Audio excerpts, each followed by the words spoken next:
റസൂലുള്ളാഹി സ്വല്ലല്ലാഹു അലൈഹി വസല്ലമ തങ്ങൾ പറഞ്ഞു, 12 കാര്യത്തിൽ 5-ാമത്തെ കാര്യം ഭാര്യയുടെ രഹസ്യം ആരോടും പറയല്ലേ എന്ന് നബി മുഹമ്മദ് മുസ്തഫ.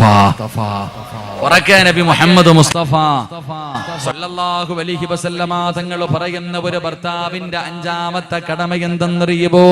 നിന്റെ ഭാര്യയുടെ രഹസ്യം ആരോടും പറയല്ലേ. അല്ലാഹുവിന്റെ റസൂൽ പറഞ്ഞു, സലാസത്തുൻ ലാ യദ്ഖുലൂനൽ ജന്ന, 3 വിഭാഗം ആൾക്കാർ സ്വർഗ്ഗത്തിൽ കടക്കൂല. ഒരു കാലത്തും 3 വിഭാഗം സ്വർഗ്ഗത്തിൽ കടക്കൂല.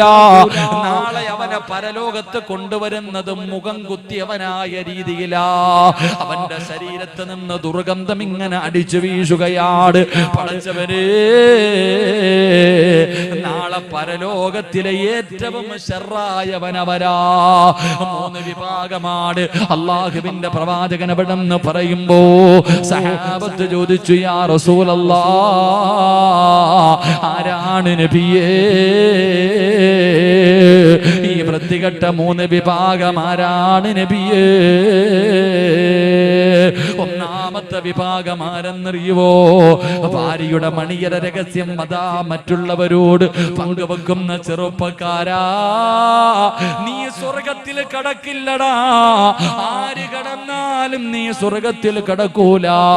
കാരണം നിന്റെ കാമുകയോട് നിന്റെ ഭാര്യയുടെ പോരായ്മകൾ പറഞ്ഞു കൊടുത്തവരാ. നിന്റെ ഭാര്യ വിശ്വാസത്തോട് നിന്റെ മുന്നിൽ ചെയ്തത് മുഴുവനും മറ്റുള്ളവളോട് പറഞ്ഞവളാട്. കൂട്ടുകാരോട് കിടപ്പറ രഹസ്യങ്ങൾ പങ്കുവെക്കുന്ന കൂട്ടുകാരാ, നിന്നെ അല്ലാഹു വെറുതെ വിടത്തില്ലടാ. നീ നാളെ പരലോകത്തിലെ ഏറ്റവും വലിയ വൃത്തികെട്ടവരാ. അല്ലാഹുവിന്റെ റസൂലാ പറഞ്ഞത്, അല്ലാഹുവിന്റെ റസൂലാ പറഞ്ഞത്. 2-ാമത്തെ വിഭാഗം ആരെന്നറിയുവോ? അതും ഒരു ഭർത്താവാ, അതും ഒരു ഭർത്താവാ. ഭർത്താവ് ഭാര്യയുടെ രഹസ്യങ്ങൾ മറ്റുള്ളവരോട് പറയുന്നവനാണ്. 2-ാമത്തെ ഭർത്താവ് ആരെന്നറിയോ? തന്റെ ഭാര്യ വ്യഭിചരിക്കുന്നവളാണെന്നറിയാ. തന്റെ ഭാര്യക്ക് മറ്റൊരുത്തനുമായി ബന്ധമുണ്ടെന്നറിയാ, കാമുകനുണ്ടെന്നറിയാ. എന്നിട്ടും അല്ലാഹ് കണ്ടില്ലെന്ന് നടിക്കുന്ന ഭർത്താവേ, നീ സ്വർഗത്തിൽ കടക്കൂലടാ പൊന്നുമോര്.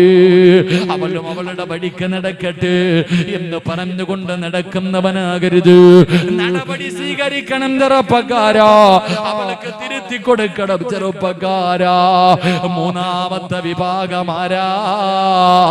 അതും ഒരു ഭർത്താവാണെന്ന് നബി മുഹമ്മദ് മുസ്തഫ. ഒരു ഭർത്താവാണെന്ന് നബി മുഹമ്മദ് മുസ്തഫ. ഏത് ഭർത്താവെന്നറിയുവോ? സദസ്സിലിരിക്കുന്ന ഓരോ ഭർത്താക്കന്മാരും നെഞ്ചത്ത് കൈവച്ചിട്ട് ചിന്തിച്ചോ, ലാ യദ്ഖുലൂനൽ ജന്നതി അബദാ, ഒരിക്കലും സ്വർഗത്തിൽ കിടക്കാത്ത 3-ാമത്തെ ഭർത്താവാരാ? ഭാര്യയുടെ അടിമയായി കഴിയുന്ന ഭർത്താവാ,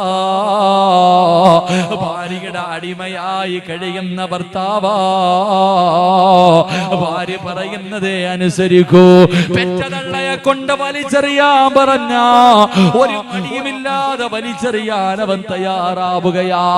തന്റെ ഭാര്യ എന്ത് പറയുന്നു ഒരടിമയെ പോലെ അനുസരിക്കുന്ന ചെറുപ്പക്കാരാ, നിങ്ങളുടെ ഉമ്മാനെ എനിക്ക് നോക്കാൻ വയ്യ, അവരുടെ മൂത്രവും കാഷ്ടവും കോരാനെനിക്ക് വയ്യ. ഏതെങ്കിലും വൃദ്ധസദനത്തിൽ കൊണ്ട് തള്ളാൻ പറയുമ്പോ 9.5 മാസക്കാലം ഗർഭം ചുമന്ന് മരണവേദനയുടെ വേദനയും നൊന്ത് പ്രസവിച്ച പെറ്റതള്ളയ കൊണ്ട് വലിച്ചെറിയുന്ന മുസ്ലിമേ, ഉമ്മാനെ തല്ലുന്ന മുസ്ലിമേ, ഉമ്മാനെ ചീത്ത വിളിക്കുന്ന മുസ്ലിമേ, നിന്റെ പ്രിയപ്പെട്ടവളല്ല, നിന്റെ പ്രിയപ്പെട്ട ഭാര്യയുണ്ടല്ലോ, നിന്റെ ഉമ്മ കിടപ്പറയിൽ കിടന്നിട്ട് പാവപ്പെട്ട പ്രായം ചെന്ന രോഗം പിടിച്ച വൃദ്ധയായ നിന്റെ ഉമ്മയെങ്ങാടം വീടിന്റെ ബെഡ്റൂമിന്റെ അകത്ത് കിടന്നൊന്ന് മലമൂത്ര വിസർജനം നടത്തിയ നിന്റെ ഭാര്യയും എനിക്ക് അവള് പറയും എനിക്ക് നോക്കാവയ്യ, എവിടെങ്കിലും കൊണ്ടുപോയി തള്ളയെ കളയാൻ പറയുമ്പോ അല്ലാ പെറ്റ തള്ളയെ ചീത്ത വിളിക്കുന്ന മക്കളെ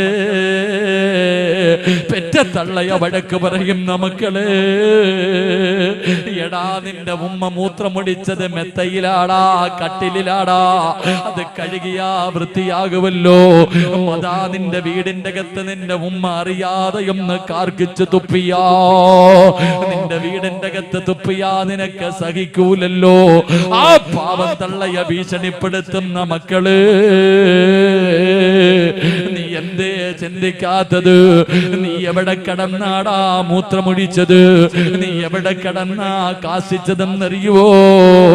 നിന്റെ ഉമ്മാന്റെ മടിത്തട്ടിൽ എത്രയോ പ്രാവശ്യം നീ മൂത്രമൊഴിച്ചിട്ടുണ്ട്. ഉമ്മാന്റെ ശരീരത്ത് എത്രയോ പ്രാവശ്യം നീ കാഷ്ടിച്ചിട്ടുണ്ട്. നിന്റെ ഉമ്മ നിന്റെ വീടിന്റെ അകത്ത് തുപ്പിയപ്പോ നിനക്ക് സഹിക്കുന്നില്ല എങ്കിലും നീ നിന്റെ ഉമ്മാന്റെ മുഖത്തുകൂടെ ഞാനും നിങ്ങളും എത്ര പ്രാവശ്യം ഛർദിച്ചിട്ടുണ്ട്. ഉമ്മാന്റെ മുഖത്ത് ഛർദിച്ചെന്ന് പറഞ്ഞ് ഉമ്മ വലിച്ചെറിയൂല. മോനെ എന്ന് പറഞ്ഞ സ്നേഹത്തോടെ കെട്ടിപ്പിടിച്ച തള്ളയെ, ഒരു സൗന്ദര്യമുള്ള പണക്കാരന്റെ മകളെ നിനക്ക് കിട്ടിയപ്പോ പെറ്റ തള്ളയെ അവള് പറയുന്നത് കേട്ടിട്ട് പുറത്താക്കല്ലേ ചെറുപ്പക്കാരാ. മോനെ, ഉമ്മാന്റെ മനസ്സ് വേദനിപ്പിക്കരുത്. ആ പുറക്കാട്ടുള്ള എന്റെ പ്രിയപ്പെട്ട പെങ്ങന്മാരോട് എനിക്ക് പറയാറുള്ളത്, നീ ആദ്യം സ്നേഹിക്കേണ്ടത് നിന്റെ ഭർത്താവിനെയല്ല, നിന്റെ ഭർത്താവിന്റെ ഉമ്മാനെ സ്നേഹിക്കപ്പെണ്ട്. നീ ആദ്യം സ്നേഹിക്കേണ്ടത് നിന്റെ ഭർത്താവിന്റെ ഉമ്മാനെയാ. കാരണം എന്തെന്നറിയുമോ? നിനക്ക് സ്വർഗത്തിൽ പോകണമെങ്കിൽ നിന്റെ ഭർത്താവിന്റെ പൊരുത്തം വേണം. നിനക്ക് സ്വർഗത്തിൽ പോകണമെങ്കിൽ നിന്റെ ഭർത്താവിന്റെ പൊരുത്തം വേണം. നിന്റെ ഭർത്താവിന് സ്വർഗത്തിൽ പോകണമെങ്കിൽ ആ സ്വർഗം കിടക്കുന്നത് നിന്റെ ഭർത്താവിന്റെ ഉമ്മാന്റെ കാൽച്ചുവട്ടിലാണെന്ന് നബി മുഹമ്മദ് മുസ്തഫ സല്ലല്ലാഹു അലൈഹി വസല്ലമ തങ്ങൾ പറയുമ്പോ, എന്റെ പ്രിയപ്പെട്ടവരെ, എന്റെ പ്രിയപ്പെട്ട ഭർത്താക്കന്മാരോട് പറയുകയാ, എന്റെ പ്രിയമുള്ളവരെ, ഭാര്യമാര് പറയുന്നത് കേൾക്കണ്ട എന്ന് ഞാൻ പറയുന്നില്ല. എല്ലാ പെണ്ണുങ്ങളുടെയും ഒന്നാമത്തെ പരാതി എന്തെന്നറിയുവോ? ഞാൻ പറയുന്നത് കേൾക്കാൻ എന്റെ ഭർത്താവ് തയ്യാറാകുന്നില്ല. നീ കേൾക്കണമടാ ചെറുപ്പക്കാരാ. ആവശ്യമുള്ളതാണെങ്കിലും ഇല്ലാത്തതാണെങ്കിലും നിന്റെ ഭാര്യ പറയുന്നത് മുഴുവനും നീ കേൾക്കണം. അല്ലാഹു നിനക്ക് രണ്ട് ചെവി തന്നത് എന്തിനെന്നറിയുവോ? കേൾക്കാനാണെങ്കിൽ ഒരു ചെവി മതിയായിരുന്നല്ലോ. എന്തിനാണ് രണ്ട് തന്നതെന്നറിയുവോ? ഒരു ചെവിയിലൂടെ കേട്ടിട്ട് ആവശ്യമുള്ളത് മാത്രം നീ താഴേക്ക് ഇറക്കണം, വേണ്ടാത്തത് അടുത്ത ചെവിയിലൂടെ കളയാരാ ചെറുപ്പക്കാരാ. കാരണം നിന്റെ ഭാര്യയുടെ വേദന മുഴുവനും അവൾക്ക് നിന്നോടേ പറയാൻ കഴിയൂ. അതുകൊണ്ട് പറയുന്നത് മുഴുവനും സമാധാനത്തോടെ ഇരുന്ന് കേൾക്കണം. അത് കഴിഞ്ഞ് നിന്റെ ഉമ്മയ്ക്കും പറയാൻ ഒരുപാടുണ്ട്.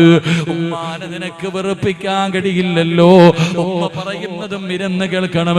നിന്റെ ഭാര്യയെ കുറിച്ച് ആവശ്യമില്ലാത്തതും പറഞ്ഞു തന്നാ പടച്ചവനെ, നീ അതാ സത്യം മനസ്സിലാക്കിയിട്ട് ആ പറയുന്നത് ഒരു ചെവിയിലൂടെ കേട്ട് മറു ചെവിയിലൂടെ കളയണം ചെറുപ്പക്കാരാ. അതുകൊണ്ട് എന്റെ പ്രിയപ്പെട്ടവരോട് പറയുകയാ, അല്ലാഹുവിന്റെ റസൂല് പറയുന്ന പരലോകത്തിലെ വൃത്തികെട്ടവന് അതാ സ്വർഗത്തിൽ കിടക്കാത്ത മൂന്നാമത്തെ ഭർത്താവ് അതാ പെൺകോന്തനായി ജീവിക്കുന്ന ഭർത്താവാ. അതുകൊണ്ട് പിരിയുകയാണ്. എന്റെ പ്രിയപ്പെട്ട ഉമ്മമാരോട് വാപ്പമാരോട് ഒരു ഭാര്യയും ഭർത്താവിനെയും കുറിച്ച് പറഞ്ഞിട്ട് പിരിയുകയാ. എന്റെ പ്രിയമുള്ളവരെ, ഏത് ഭർത്താവെന്നറിയുവോ? മഹാനായ നബി മുഹമ്മദ് മുസ്തഫ സല്ലല്ലാഹു അലൈഹി വസല്ലമ തങ്ങള് തന്റെ പ്രിയപ്പെട്ട ഭാര്യ ഖദീജ ബീവി റളിയല്ലാഹു തആല അൻഹാ രണ്ടുപേരും കൂടെ ദാമ്പത്യ ജീവിതം നയിച്ചത് 25 കൊല്ലമായിരുന്നു. 25 വർഷമാണ് അല്ലാഹുവിന്റെ റസൂലും തന്റെ ഭാര്യയും ഒരുമിച്ച് ജീവിച്ചത്. 25 കൊല്ലം ഒരുമിച്ച് ജീവിച്ചു. എന്റെ പ്രിയപ്പെട്ട പെങ്ങള്, ഖദീജ ബീവിക്ക് സ്വർഗത്തിൽ ഒരു കൊട്ടാരമുണ്ട്. ആരും ശല്യം ചെയ്യാത്ത ഒരു ഭാഗത്ത് ഒരു മുത്തിനാൽ പണിത ഒരു കൊട്ടാരം അല്ലാഹു ഖദീജ ബീവിക്ക് കൊടുക്കുമെന്ന് നബി മുഹമ്മദ് മുസ്തഫ സല്ലല്ലാഹു അലൈഹി വസല്ലമ തങ്ങൾ പറയുമ്പോ, എന്തിനാ എന്തിനാണ് അല്ലാഹു കൊടുക്കുന്നതെന്നറിയുവോ? 25 കൊല്ലം തന്റെ ഭർത്താവിന്റെ കൂടെ കഴിഞ്ഞിട്ട് ഒരിക്കൽ പോലും ശബ്ദമുയർത്തി സംസാരിച്ചിട്ടില്ല. ഒരിക്കൽ പോലും ശബ്ദമുയർത്തിയിട്ട് ഖദീജ ബീവി സംസാരിച്ചിട്ടില്ല. അതിനല്ല കൊടുക്കുന്ന പ്രതിഫലവാ. ഒന്ന് സ്നേഹിക്കൂ വാപ്പമാരെ, ഒന്ന് സ്നേഹിക്കും ഉമ്മമാരെ. പടച്ചവനെ ആരോടാ പറയുന്നത്? പ്രായമുള്ള വാപ്പമാരുണ്ട്, പ്രായമുള്ള ഉമ്മമാരുണ്ട്. 40 45 കഴിഞ്ഞോ പിന്നെ ഒരുമിച്ച് കിടക്കാറില്ലല്ലോ. 40 45 കഴിഞ്ഞ പിന്നെ ഭാര്യയും ഭർത്താവും ഒരുമിച്ച് കിടക്കാറില്ല. കിടന്നിട്ട് പ്രയോജനമില്ലല്ലോ. ഭാര്യയും ഭർത്താവും ഒരു 45 50 കഴിഞ്ഞാൽ കിടന്ന് ഒരു ബെഡ്റൂമിൽ കിടക്കണ എത്ര വാപ്പായുമ്മയുള്ള പെണ്ണും പിള്ള ഒരു റൂമില്, ഭർത്താവ് ഒരു റൂമില്. ഇവര് പെണ്ണ് കെട്ടിയത് സുഖിക്കാനായിരുന്നു. അത് മതിയായപ്പോ 2 റൂമിലായി. അള്ളാഹു ഈമാൻ തരുമാറാകട്ടെ. ഉറക്കപ്പറ അള്ളാഹു ഈമാൻ തരുമാറാകട്ടെ. നാണവില്ലേ വാപ്പ? നാണവില്ലേ? നീ സുഖിക്കാൻ വേണ്ടി ദാമ്പത്യം നിനക്കെന്ത് വികാരം തീർക്കാനാ പെണ്ണ് കെട്ടിയത്? നിന്റെ ഭാര്യക്ക് പെണ്ണെ നിന്റെ ആഗ്രഹം നിന്റെ ഭർത്താവിന് സാധിച്ചു തരാൻ വയ്യാതെ വന്നപ്പോ പാടി കൂടെ കിടക്കാന്ന് വിളിച്ച അവള് പറയും മക്കളൊക്കെ ഉണ്ട്, നാണവില്ലേ? പോയി വേറെ വിളക്കടാ അല്ലേ? നീ അങ്ങനെ തന്നെ. നീ ഒരു റൂമില്, ഭാര്യ ഒരു റൂമില്. അല്ലാഹു ഈമാൻ തരുമാറാകട്ടെ. പെണ്ണ് കെട്ടിയത് എന്തിനാ വാപ്പ? താങ്ങും തണലും ആകാനല്ലേ?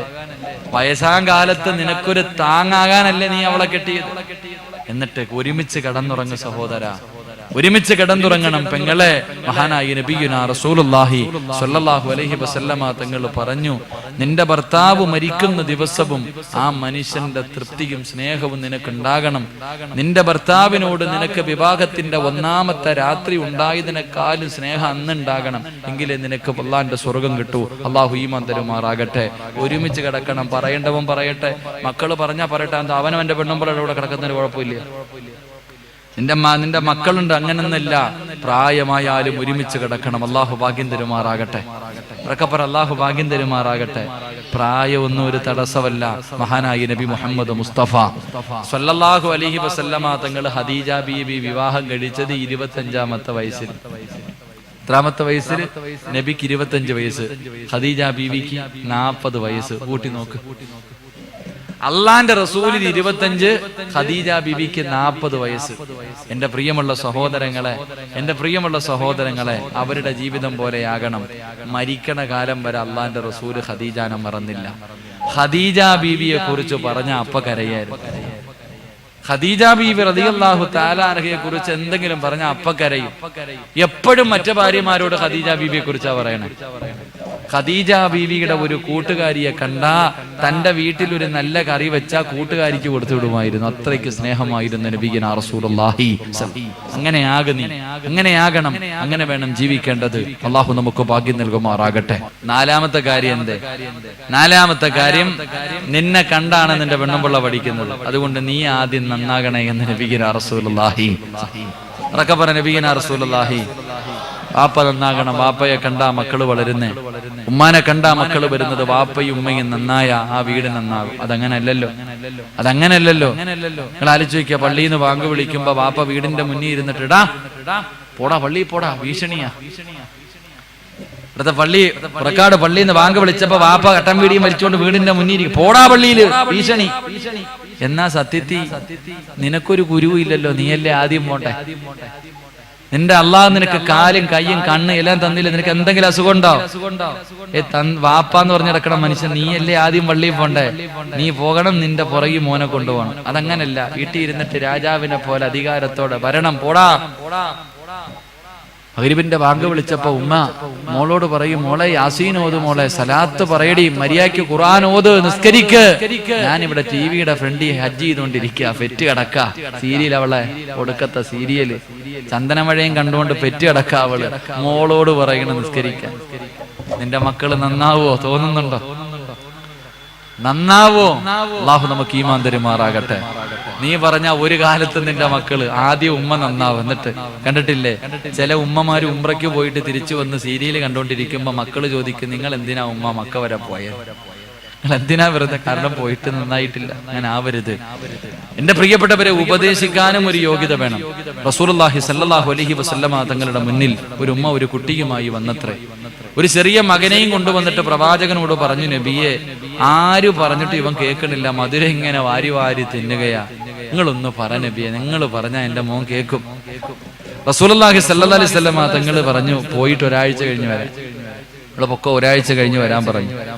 ഉമ്മ തന്റെ മകനുമായി പോയിട്ട് ഒരാഴ്ച കഴിഞ്ഞിട്ട് തിരിച്ചു വന്നു. ആ സമയത്ത് അള്ളാഹുവിന്റെ റസൂൽ സല്ലല്ലാഹു അലൈഹി വസല്ലമ തങ്ങള് ഈ കുഞ്ഞിനെ അടുത്ത് വിളിച്ചു നിർത്തിയിട്ട് പറഞ്ഞു, മോനെ, മധുരം അധികമായിട്ട് കഴിക്കരുത്, ശരീരത്തിന് നല്ലതല്ല, പൊക്കോ പറഞ്ഞുള്ളൂ. ഈ ഉമ്മ നബിയോട് ചോദിച്ചു, ഇത് പറയാനാ ഒരാഴ്ച എടുത്ത്? എന്നാ പിന്നെ അന്നേ അങ്ങ് പറഞ്ഞാൽ പോരായിരുന്നു? ഇതിനാ ഒരാഴ്ച എടുത്ത് അന്നേ അങ്ങ് പറഞ്ഞാൽ പോരായിരുന്നു നബിയെ? അള്ളാഹുവിന്റെ റസൂൽ സല്ലല്ലാഹു അലൈഹി വസല്ലമ തങ്ങൾ ചിരിക്കുന്ന മുഖത്തോടെ പറഞ്ഞു, ഉമ്മാ, മധുരം അധികമായിട്ട് ഞാൻ കഴിക്കും, അതുകൊണ്ട് ആദ്യം ഞാനൊന്ന് കുറയ്ക്കട്ടെ, എന്നിട്ട് ഉപദേശിക്കാമെന്ന് കരുതിയെന്ന് നബിയുനാ റസൂലുള്ളാഹി സ്വല്ലല്ലാഹു അലൈഹി വസല്ലം. വാപ്പ, നീ പള്ളിയിൽ പോയി നിസ്കരിച്ച് കാണിച്ചു കൊടുത്താ നിന്റെ മോൻ നിന്നോട് ചോദിക്കും, വാപ്പ എന്നെ കൂടെ ഒന്ന് പള്ളിയിൽ കൊണ്ടുപോകും. നീ വിളിക്കണ്ട ഒരിക്കൽ പോലും. നിന്റെ മക്കള് നിന്നോട് ചോദിക്കും, വാപ്പ ഇന്ന് പള്ളിയിൽ പോണില്ലേ, ഞാനും കൂടെ വരട്ടെ, എന്നെ കൂടെ കൊണ്ടുപോകോ? അള്ളാഹു അങ്ങനെയുള്ള മക്കളെ തന്നെ അനുഗ്രഹിക്കുമാറാകട്ടെ. ഉമ്മ 5 നേരം നിസ്കരിക്കുന്ന മോള ഉമ്മയാണെങ്കിൽ ഖുർആൻ ഓതുന്നത് കണ്ടു വളർന്ന മനുഷ്യന്മാരെ, വെള്ളിയാഴ്ച രാവിൽ നീ നിന്റെ ഭാര്യയെയും മക്കളെയും വിളിച്ചിരുത്തിയിട്ട് യാസീൻ ഓതണം. കുടുംബസമേതം ഒരുമിച്ചിരുന്ന് യാസീൻ ഓതിയിട്ട് നീ ദുആ ചെയ്യണം. നിന്റെ ഭാര്യയും മക്കളും പുറകിലിരുന്നിട്ട്, അല്ലാ നീ പറയണം, പടച്ചോനെ എന്റെ ഭാര്യയെ നീ സാലിഹത്താക്കണേ അല്ലാ, ഭാര്യ പുറകിലിരുന്ന് ആമീൻ, എന്റെ മക്കളെ നീ നന്നാക്കി തരണേ അല്ല, എന്നെ നാണം കെടുത്തുന്ന മക്കളാക്കല്ലേ അല്ല, എന്റെ മയ്യത്ത് നിസ്കരിക്കുന്ന മക്കളാക്കണേ അല്ല. മക്കളിങ്ങനെ പുറകിരുന്ന് ആമീൻ. ഇങ്ങനെ നീ ദുആ ചെയ്താൽ നിന്റെ ഭാര്യയെ വഴിപഴപ്പിക്കാൻ ഒരുത്തം വന്ന അവൻ പെണ്ണ് ചിന്തിക്കും, പടച്ചോനെ എന്റെ ഭർത്താവ് എല്ലാ വെള്ളിയാഴ്ച രാവിലും പൊട്ടിക്കരഞ്ഞ് ദുആ ചെയ്യുന്ന മനുഷ്യനാ, ആ മനുഷ്യനെ വഞ്ചിച്ച അല്ല എന്നെ ഒരു കാലത്തും വിടൂല, പോടാന്ന് പറയും.